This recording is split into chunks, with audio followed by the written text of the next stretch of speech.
The success at the racetrack is getting better all the time.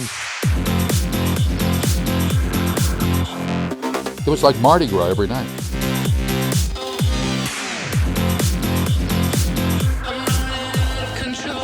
This is better than Monday Night Football.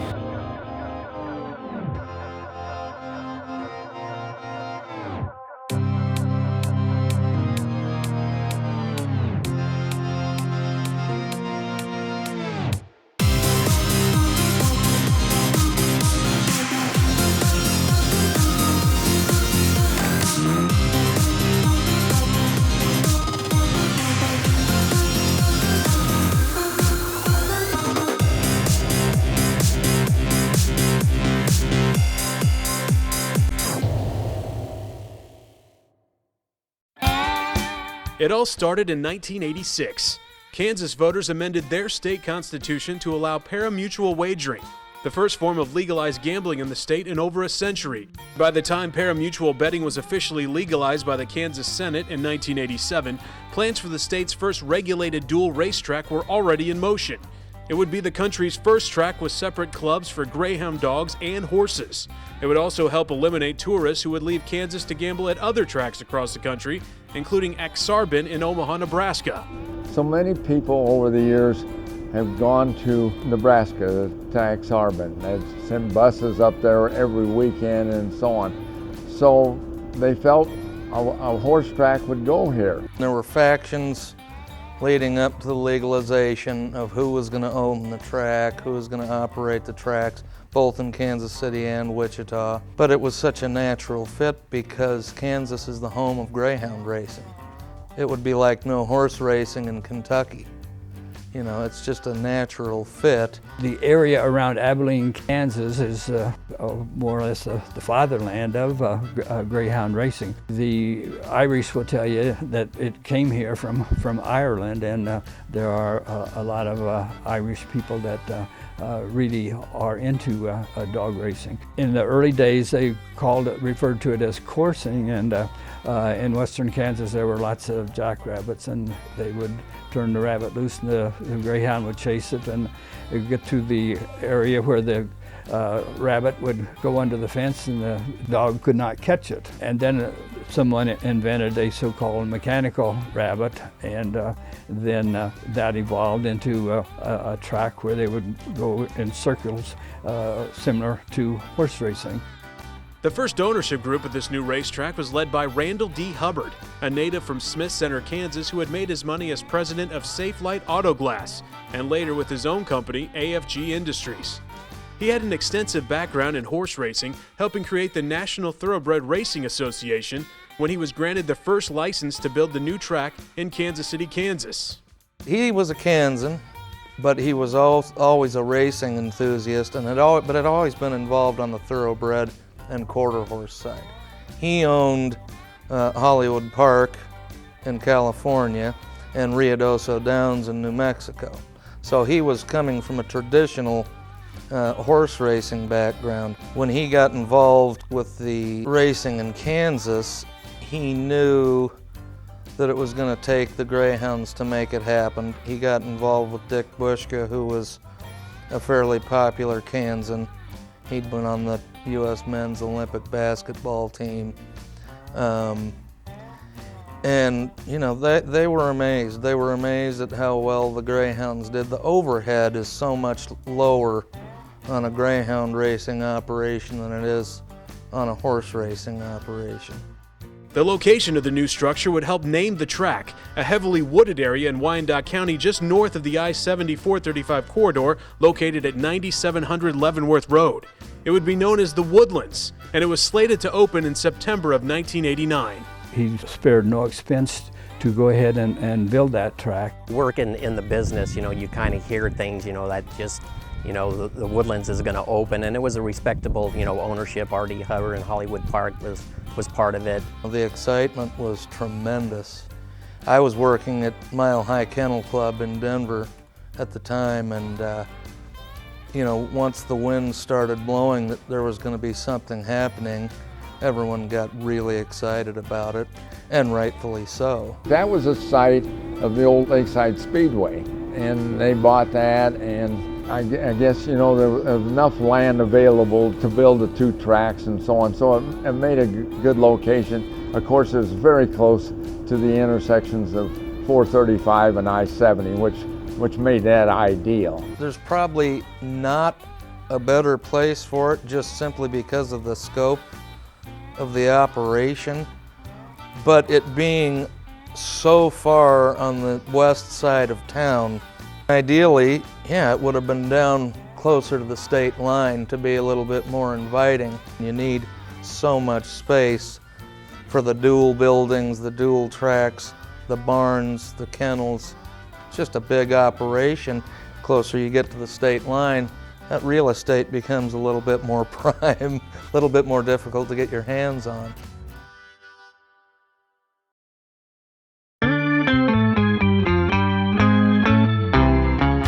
On the official opening of the Woodlands on September 14, 1989, only the Greyhound track was fully functional. But 6,203 fans packed the Kennel Club, wagering more than $602,000. Less than a year later, in 1990, the Horses christened their part of the dual facility.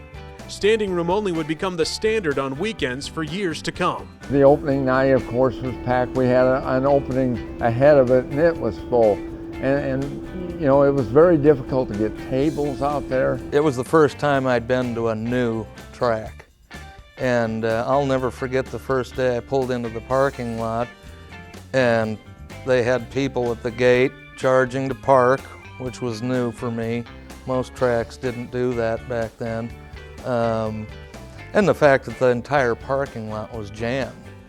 And seeing the 2 buildings, I thought, wow, these people are serious about what they're doing here. The Woodlands, and I've been to a few different tracks, but the Woodlands was top of the line at the time. I go to Turf Paradise out there, they've got the weather out there. Sunland Park in New Mexico, it's nice down there, but nothing, all the excitement that went on at the Woodlands in the early first 10 years or so, nothing compared to it. In the early years, why, it was the place to be. The crowds were big, the excitement, the atmosphere was just wonderful. It was an exciting time, and I think that's kind of why I got hooked. I mean, I'm not a gambler. It was more of the excitement and the atmosphere, people having a good time. It was a wonderful family atmosphere. I was blown away. When I went inside, you know, it was such an immaculate building. You know, the employees were all friendly. But as I was hanging around, I kept thinking to myself, wow, this is a lot of overkill. There were ushers for every aisle in the grandstand and lots of people working, but that was what it was. You know, everyone was so excited about it. It was such a big boost to the county. It was such a massive employment opportunity for anyone who lived in the county, and for that matter, the metro. And it wasn't just the racing bringing thousands of fans in. There was the award-winning food as well. They had the great restaurants, the people, Fashad that worked there, Chef James that worked there, the waitresses, they were all our friends. It was like a family deal. The food was great up there. They had like 3 different sections. They had the starting box, the Kennel Club, and the first turn. And they were all packed, and they all stood in line. You had to make reservations for those. If you didn't have a reservation, you weren't getting in. The food was terrific. You know, the food really up to the very end was always really good. You know, we had a great kitchen there. And so you could really, you know, make a night of it, and it wasn't expensive. So you could go out, have a fun night with friends or family or whatever, have a good meal, watch some racing. It was a great experience, so they did it right. Local and out-of-town celebrities regularly made it a point to have the Woodlands on their to-do list. We had all these sports characters from town that loved racing. You know, Lou Piniella was a regular out the track. He'd bring Don Zimmer, the former Brooklyn Dodger and Boston Red Sox manager, would come to town. Tom Kelly, who, when the Twins would come to town, would always have an entourage.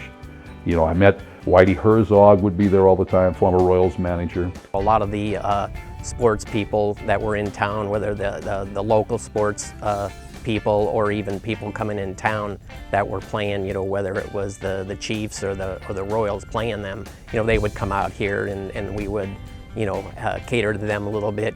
One night, Joe Montana is supposed to come back for the Chiefs, and for people that didn't live in Kansas City in the early 90s, you can't imagine. Joe Montana was the closest thing this town ever had to a rock star. When you said you worked for the Chiefs or knew him, they would just, oh, really? He had won, 4 Super Bowls, 3 MVPs with the 49ers. It was a big deal that Joe Montana was in town. So Joe was going to come out to the racetrack. I'd set up dinner for him and his family, so I announced that he's there. People are bringing footballs, they're bringing jerseys, so I get a call from Joe himself up in the booth about 20 minutes before Randy. I've got another commitment, I'm so sorry. Can we do this another time? I'm like, oh my God. So I called Pete, and Pete said, you're going to have to fake it. So that whole night, well, it's great to have Joe Montana here with us tonight. And people say, where is he at? I go, where are you at? I'm in the east end of the, I said, oh, I think he's outside with management. Oh, he'll probably be in. And I felt bad about that, but what else am I going to do? The track made Wyandotte County a place to visit, and attendance was staggering in the early years. The Woodlands drew 1.7 million fans in 1990 alone, and almost 7 million in its first 5 years. It was the #1 tourist attraction in Kansas. We had so many big nights like that where it was just, it was hard to imagine, really. I mean, coming from my background in Colorado, we always had huge crowds, but the building was quite a bit larger than the Woodlands, so it's always, we'd have 5,000 or 6,000 people, but it didn't look like that. Then in the Woodlands comes along, and it's wall-to-wall people. It was wall-to-wall. You could not get a seat in the Kennel Club. The first turn in the atrium were full. Everybody, it was just full, people everywhere. If you think about it, in 1989, we had a good product, but there was no gambling at all. There was not even any Powerball. So I'm not going to say we were the greatest things all the time, because we were all learning. None of us knew what we were doing. People just, suddenly they realized that Kansas City was a gambling mecca. They were betting at the Woodlands at that time over $500,000 a day. One Sunday afternoon, we had a $5 million week. So the manager calls us up and says, Randy, everybody's going to the Grandstand Bar. I'm buying drinks for everybody. And one of the funny things about this as things transpire was one of the riverboat casinos that have done very well in Missouri, and I'm happy for them, bragged that after a few months they had a $5 million month. And I told my wife, that's so funny, because we had a $5 million week at the Woodlands. $5 million was wagered at that place in 1 week.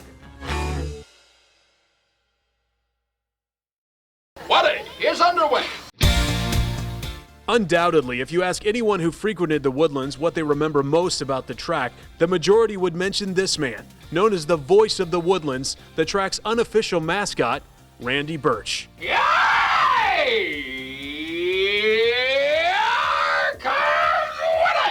Randy was a longtime radio personality in Kansas City before fate came calling. Pete Enoch, who I used to work with at the Dan and Pam show in KLSI, called me when I'm working a little station in Independence in 1989, and he said that I have an idea for you. I've got the perfect job, I think, for you if you're interested. I go, what's that? And he says, greyhound racing. Well, I had only seen greyhound racing once in my life at that point, and that was on television. And my first thought, quite frankly, was, why would I want to do that? So anyway, I go to the audition that night. Since I didn't want the job, and I thought this might be fun, they gave us a schooling program at the Woodlands, and the 6 of us had to do a race where the dogs would run. We have the names of the dogs and their corresponding blankets in front of us, and we did a race like we were on the air. So I thought, since I don't care about this, and I'll probably never be back here again, I'm not going to worry about it. So I thought of Ed McMahon, and the thing came around. I went, hey! And I did the whole race and just went over the top with everything. Had fun with their names, throw in old movies, fairy tales, anything else I could throw in. And I thought, well, that'll seal it. I'll never hear from them again. So I walked down the hall, and Jerry McNeely from Sportview Television in Detroit is down at the TV room. He says, don't let that guy leave the building. Well, of course, they let me leave the building. I had no idea when I left there. And 2 days later, Rick Bedecker, who was the marketing director at the time, calls me at home and said, Randy, I can't believe how lucky we are to have found you. Could you work for this amount of money? Of course, I'm a young guy. Could I work for that amount of money? I was grateful as could be to work for it. I had no idea what I was doing, so I just started doing it. And the beautiful thing about the job I had is nobody had done it before. So there was no standard at all. So anything I made up was the thing of the day. And of course, I just started making up everything. Mr. T-Bone became the Bone, the Bone, the Bone. HB's Prince Red, when he'd come home, I'd say, our prince has come again, and all of these things I'd make up. Fairy tales, whatever it was that day, suddenly became, oh, that's what we'll call him. Randy probably did more for greyhound racing than about anybody. Randy is, he is an absolute one of a kind. I don't know where he gets the energy, but he just keeps on going. Randy is one of the most animated people I've ever known. His entire world is electrified when he's around the greyhounds. When I first met him, I thought, this guy is off the chain, and he was perfect. There couldn't have been a better announcer for that track. And he was one of the people, there were other announcers who did it, but he really turned the dogs into the game. I mean, he gave every dog its own personality. He announced by name rather than number. I know people who were absolutely annoyed to all get out by his calls. I loved his race calls. I can sit back there and watch videos of him all day long and just laugh because he's just so animated. So I'm walking down the hall, and here's this guy who tells me I'm the greatest, and he lives in Los Angeles. He goes to Hollywood Park, the greatest announcer he's ever heard. A gambler comes up the stairs with his program. Are you Randy Birch? I said, yeah. He goes, are you ever going to shut the F up? You're making me crazy. I love to listen to you, and I can't concentrate on what I'm doing. Shut up. Don't talk so much. So I went from the greatest announcer in the world, and in 30 seconds, I always tell young broadcasters that because you can never get too high, you never get too low. That's the way it is. You know, there couldn't have been a better fit. And then to listen to him in the morning on KFKF, it's like, he's got a second personality there. He's so tame and calm sounding, and he's got that great radio voice. But at the track, he would show up there and he was off the chain. It was great. People would ask me in elevators, when I go, they'd ask me to go, here comes Woody! And it would make them feel good. I have no idea why it would, but that would make them feel good. And they would ask me to do it in elevators. I did it for, Grigsby talked me into doing it at a Marty Schottenheimer news conference one Tuesday, and everybody started cracking up. I have no idea why that makes people laugh, but it makes them feel good. Randy's enthusiasm and creativity lended itself to a long list of promotional events, which became a calling card for the Woodlands. One of the things that we had back then is we really had a group of people in our promotions department that kind of thought outside of the box. And as I said, with Bushka and Hubbard being racing people, they were okay with letting go of the purse strings a little bit and doing some things that were a little different. Sunday afternoons, we'd have the beach party where we'd truck in a bunch of sand and put it down on the tarmac, and Randy would call races from the top of one of the mutual lines. They came up with this idea where they put me on a shack on Sunday afternoons. I would go on television. I'd wear swim trunks and a Hawaiian shirt. Well, it's the middle of the summer. This is 1993, and I'm standing out there in the guard shack, and the heat is just, and I can't see the racetrack, the sun in my face. So I get a TV monitor out there, and it had all these built-in things. But it turned out well. They'd have a volleyball game going on below. They'd have people dancing. They had a live band there. They'd have beer boxes. We had the lawnmower racing in the infield, which was, that was a lot of fun. The match race between Blendway and T-Bone, which was, the hype for that was was second to none. We had some jewel giveaways, Mike Murphy, racing Mike Murphy the dog. Mike started at the starting box and the dog had to run all the way around, and Mike beat him by a couple yards. Pete and I thought we'd name dogs after the broadcasters, our friends. So there was Mike Murphy the dog. So one day we came up with the idea, let's have Mike Murphy the dog race Mike Murphy the man. And Mike was into UFOs, you folks remember him on KCMO. So we put Mike in a glazed spacesuit and we had him come out of a limousine, and the dog got 3/4 a head start. But we had to have a little more fun with it than that. I had a Don King type news conference down at Fuzzy's in Westport at the time. And Bulldog Bob Brown, I decided, would be the dog's manager. And Bob Geigel will be Mike Murphy, the human's manager. So we staged this news conference, and of course, 10,000 people show up. The biggest one-day promotion by the track was on a Sunday afternoon. It was called Wallet Day, and more than 22,000 fans tried to jam themselves into the parking lot. The craziest day of all was Wallet Day at the horse track. I'd gone out early, it was a Sunday, and they were giving away wallets, and some of them would have maybe a $100 bill in it. Just about everything had something in it, whether it was a gift certificate to something or a free hot dog or drink. But the big prize, I think it was like $10,000 in there. There was only one wallet with that. I went up on top of the roof, and I could see as far as I could see, it was just solid cars. I was driving to work and the cars were so far backed up on 435, I thought, oh my gosh, I'm gonna be late here. I have never seen a crowd like that. It literally shoulder to shoulder, every space was taken. It was phenomenal.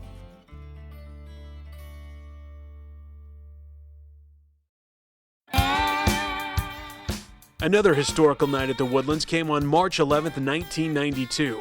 That was the day the track set a still-standing national record of $1,457,609 wagered at a dog track in a single afternoon.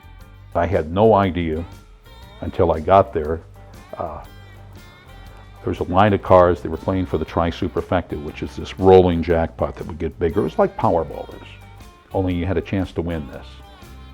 So people would come in from everywhere, all over the country, to play these two races. So I'm sitting in traffic on I-435 and I can't get in. And it's 12:30, I got to get up to the booth at 1 o'clock. So I park at the farmhouse across the street and I start racing across the driveway, just running to get up to my booth. People are honking their horns sitting in traffic. And I was on television on Channel 62 all the time with the Woodlands Week, so they all knew who I was, yelling, "Randy, get up there!" And I get up, and Jerry McNeely at Sportview Television meets me near the booth, and I get there in about 10 minutes early, and I go, oh my God, catching my breath. He goes, "Randy, you aren't going to believe this crap. Wait till you get in your booth." I walk in the booth, and there's a stack of pizzas and 2 12-packs of beer, and apparently the gamblers thought that it would make them lucky or whatever. So I have no idea how big this day is. I know the pools are just going through the roof. One of the guys at the penthouse, I used to call the Big A, bet $18,000 in the race. $18,000. I used to watch him bet $1,000 a race. That's how much money was flowing through his place. So I get home that night, don't think anything of it. Oh, it was a good day, I'm thinking. Manager said to me, "Randy, this was an unbelievable day." I get home and Jack Harry's working in Channel 5 at the time, and he opens up the sports. Big day at the racetrack today. $1.4 million. National record, not just local record, national record. We did $136,000 in one race in the Great American Greyhound Futurity in 1995. In 1994, 1995, I did that on ESPN. The largest handling race in the history of racing in North America, the history.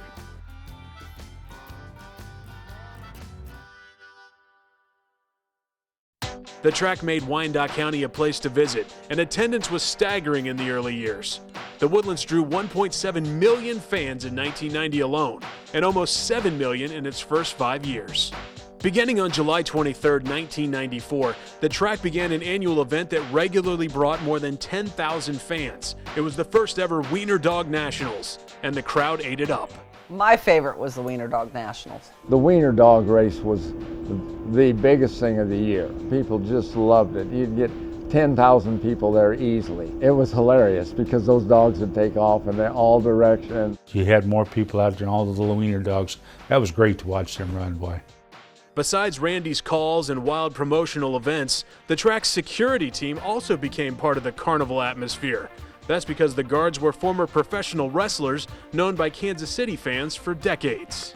We had Bob Geigel, Rufus R. Jones, Gorgeous George, Bob Brown, Bulldog Bob Brown. All those guys were celebrities here. I mean, people would come here and they would just gravitate right to them because they were walking around the property and everybody, you'd always see them talking to somebody. They were as popular as anybody else.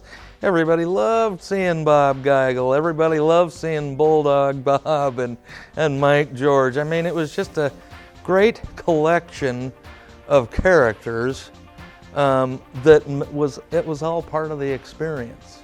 I was in Oklahoma, down in Tulsa. I heard Geigel said he was there working. And he said, why don't you go ahead and put your application out there and see what happens. So I did, and I got a call for it. It was an experience that I wouldn't pass up for anything in the world. It was great seeing that many people out there at one time. I thought I was back in the ring. That was the best part. Everybody knew us. And they really didn't act up that bad because they knew if we had a problem, we were going to take care of it. And that we had it one time out there was in the kennel club up there. It was down in front. There was a big party going on. They had a bunch of people, and they were getting real loud and getting kind of boisterous and everything else. Bob Fritz was in charge of security. He went down there and talked to the people. He says, he says, excuse me, he said, I need to have you keep this down. If not, I want you to turn around and look at the top of the stairs up there. There's 2 wrestlers at each side up there. And he said, if not, they'll be down here to take care of the problem. And the guy looked and he says, there won't be no more problem. One of the guys who worked for me, he'd been around Central States wrestling his whole life, and he was kind of a jokester, and he walked up to Bulldog Bob Brown and he said, Bulldog, all that stuff's fake, none of that pain is real. And he gave him a quick throat chop and knocked his Adam's apple back into the back of his throat, and he said, is that fake? Is that fake? Geigel was like a superstar out there. He'd sit and talk to him and everything else. Always. We all did, though. Bob Geigel had the biggest hands, and Bob had played football and wrestled at the University of Iowa, which is my alma mater, so we became very good friends, and we'd talk Iowa football as much as we did anything else. Bob Geigel was the one that I knew the most, and I didn't know Bob really well, but of course he was always so stern and serious, and you just didn't do anything wrong when you were around Bob.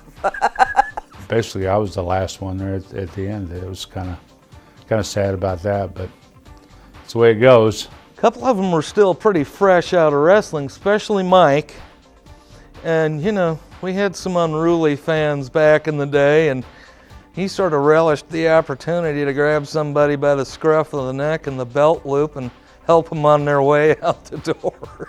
It was something a little different that nobody else could offer. Yeah, it was great for a wrestling fan. It was a living museum, you know, of greats.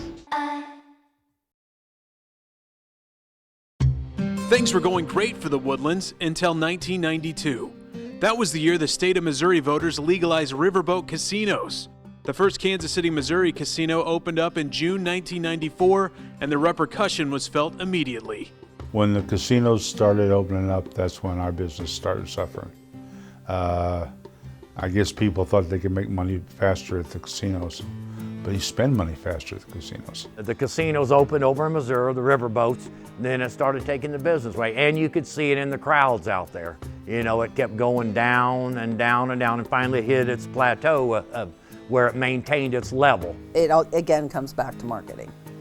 They were marketing very heavily the river boats, and of course the one of the benefits of the riverboat is of course quick response, quick turnaround. You know, either you win on that pull of this handle or you don't.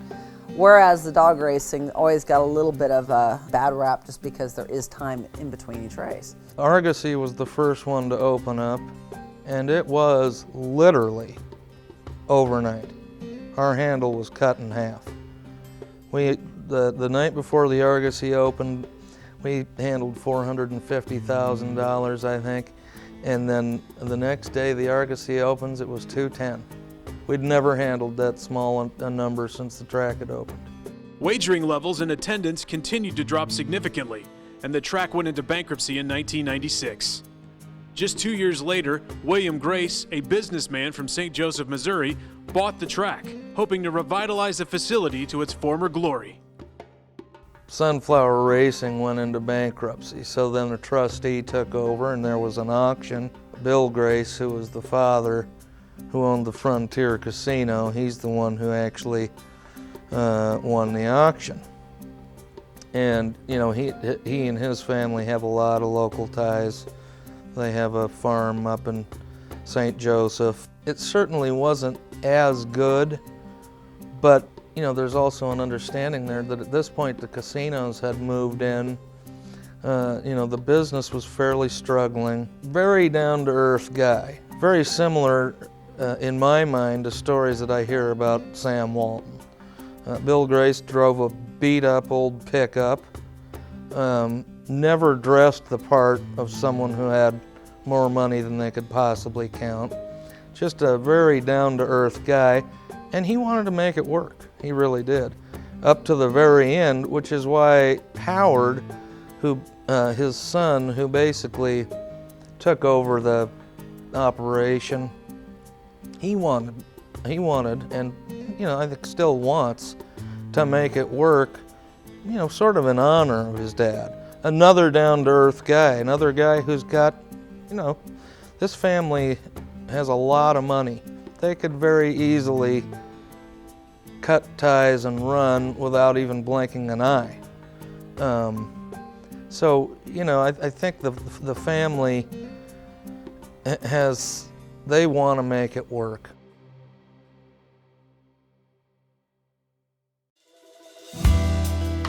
William Grace passed away in 2004, leaving control of the track to his children.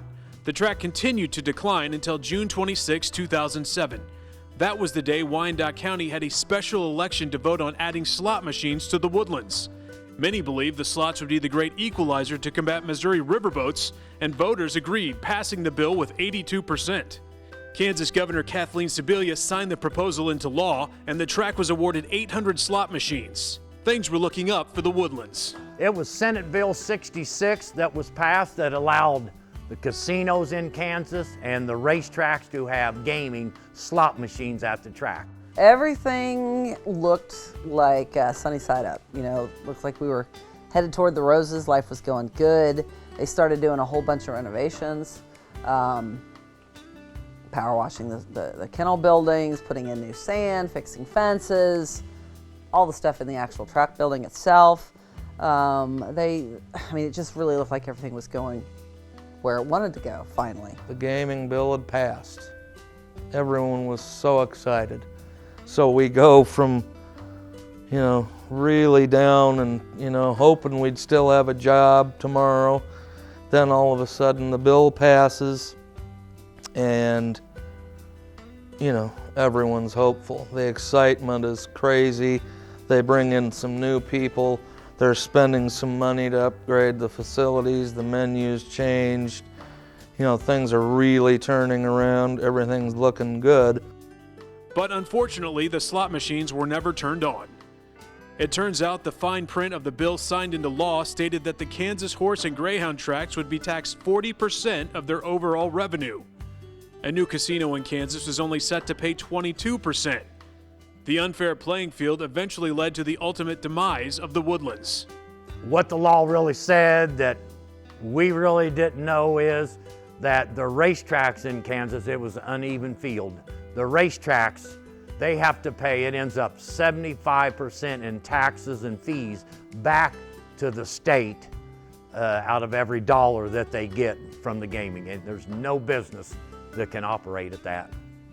The powers that be in Topeka at the Capitol knew that the bill was flawed with the different tax rates. My understanding is they told the track owners that we'll come back and fix this next year, this tax rate. Well, here we are. It's never happened. It's never been fixed. Why the track owners went along with it, I don't know. As the ownership and management starts going through these numbers, starts realizing, okay, this math, especially once the fact that we knew there was going to be a casino at the Legends, the math wasn't adding up. And then it started getting scary again. Then it was back to shaky ground, and ultimately the decision that they weren't going to be able to go on. I think the legislature that passed it at that time, we referred to them as the secret six, late night six, that got together and wrote this thing. We'd meet during the day with them, then they'd meet at night, and they decided on what they wanted, and Governor Sebelius signed it into law, and we actually thought that we were going to get reconsidered, and maybe get to have some input after it, but it's never happened. Word starts filtering in. State of Kansas is going to tax the racetracks, which are in Kansas City, Kansas, Wichita, Kansas, and Pittsburgh, Kansas. 40% for the same slot machines, state-owned slot machines, the exact same machines, that the casinos are going to pay 22% more. And I don't hold that against the casinos at all. They came in, it was a way to attract the casinos, is what I think the state was thinking. But then with regulatory fees at the racetrack, which they wanted to add on, it was 60%.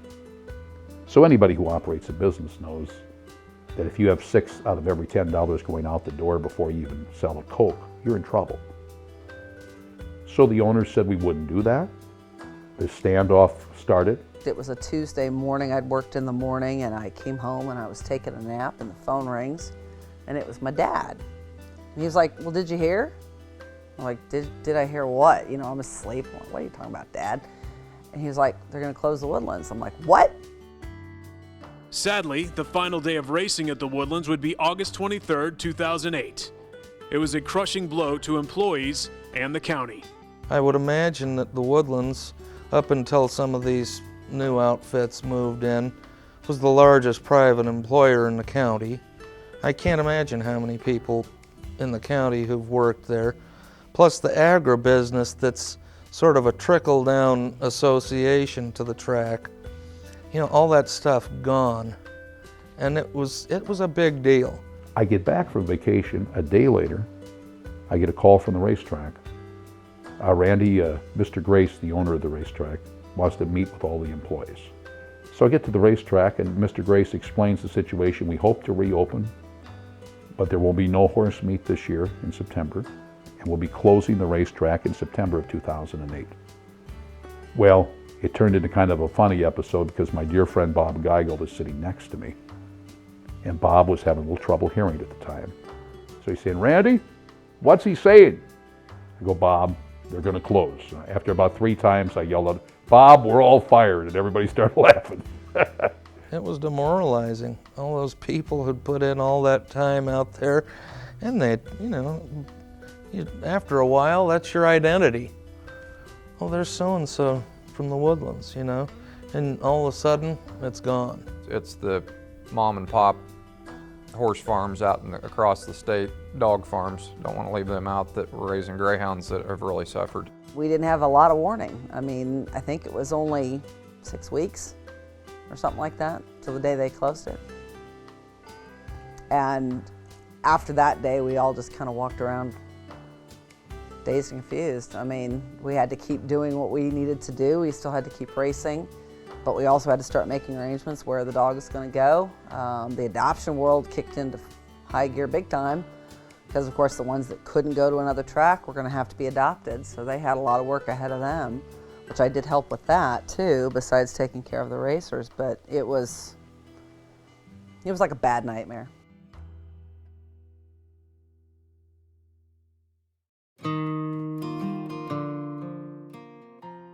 The once vibrant dual-track facility has sat empty since 2008. Buildings are falling apart. Former lush greenery is now overgrown or dead. But the walls still stand, leaving a memory of a time much brighter. It's very frustrating. It's sad. It makes me sad, makes me angry, frustrated. You know, back during some of the legislative battles during the session, I'd be up in Kansas City on other business, and I'd just go out there, give security a call to let me in so I could go. It was a motivator for me. I'd go sit in the saddling paddock where I used to work and saddle horses to go to the races, and I just sit there and think of what it used to be, you know, and sit and see it now just falling apart. It's depressing. It really is. If you go by 97th Leavenworth Road and look at those two beautiful buildings that used to bring in millions of dollars, they still should, because 82% of the people in Wyandotte County pass machines to go in there.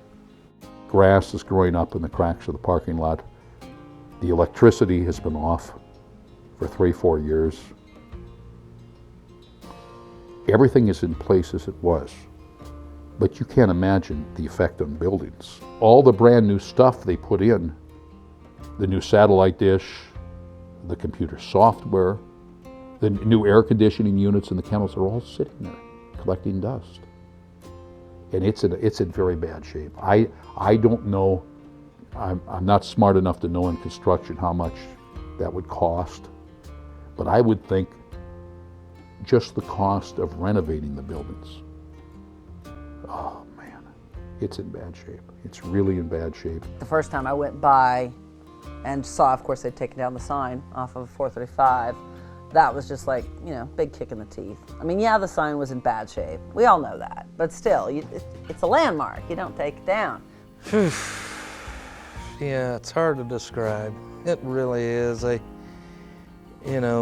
They had a microburst out there that blew the tote board over at the dog track. And, you know, the various sized trees growing up out of the tarmac and out of the racetrack. It's sad to see. It's kind of heartbreaking. It really is.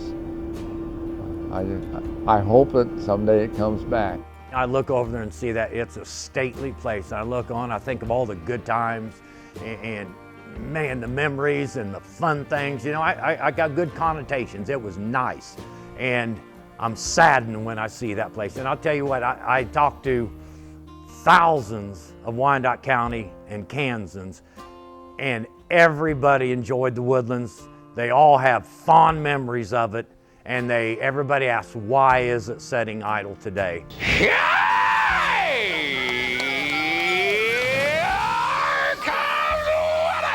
Since its closing, it's been an uphill battle for those still fighting for the Woodlands. Getting legislation overturned or changed has been compared to turning around the Titanic. It's going to take a committed person to get things turned around, you know, and is there someone out there like that? I hope so. You know, I hope it's the Graces. For their sake, you know, they have a lot invested, and they're still investing money in that every day. So I hope for their sake it pans out for them. You know, they've earned it. They still have people come up to me now and ask, you think it'll open? Don't know. Hope. Be nice, but I doubt it'll ever happen again. On a wider scale, the horse and dog industries spread dollars through this state from Johnson County to Johnson City with all the horse farms, dog farms. And so it's not just localized like these casinos are that provide jobs locally. That's wonderful.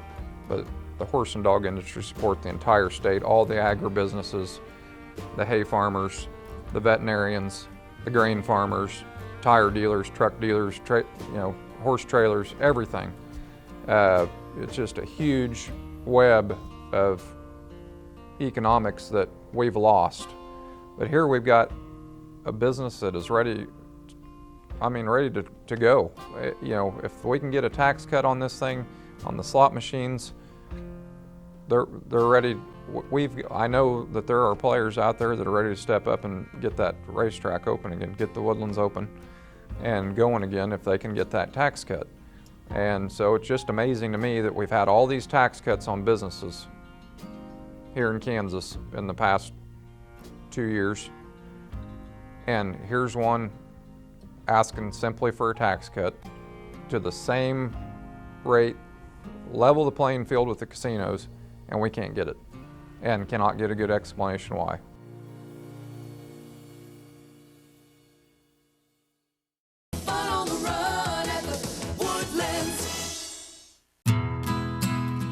So could the Woodlands happen again? With Wyandotte County exploding since the turn of the century and more casinos in the tri-state area, could reopening the Woodlands still work today? Proponents say definitely, with the right expectations in mind. You're going to have to provide a fairly trimmed down operation, and be mindful of the fact that you are competing with everybody in town and everybody across the country. Your reach is endless via the internet. So you have to come in with a plan that isn't going to overextend your operation and you're operating in the red right out of the gate. I think the Woodlands would do very well if it reopened tomorrow. That it would just add to that attraction out there in KCK around the Legends. It's right down the road. It's another opportunity for entertainment. When the Woodlands was out there before, there was nothing out there. And so you've got all these people already out there for the Great Wolf Lodge, for the NASCAR racing, for the Legends, for the water park. I mean, you've got this big draw to bring people out there now. So if you have the people already there and you start advertising and say, hey, we got live greyhound racing, well, maybe they're doing NASCAR during the day, but in the evening they got nothing going on. Maybe they're gonna walk across the highway and go see some dog racing. You don't know. There's so much room out there to do other things, have horse shows and dog shows or a vet center. There's just lots of things that could happen. I'm confident the Woodlands is salvageable at this point. I think it's gonna need a new roof, but as far as the structure goes, I think it's definitely can be salvageable, but it's going to take an operator. They're going to have to spend some money to get it, a large sum of money to get it going, but the ones I've talked to, I'm not going to name them, but they're willing to do that. Do I think we can get back to where we were in the beginning? No. And I'm not going to say that. I think it could get back very good, be one of the tops of the country, but nothing was that good. And the reason is like I told you, there wasn't gaming on every street corner. I know this, that it's a very viable product.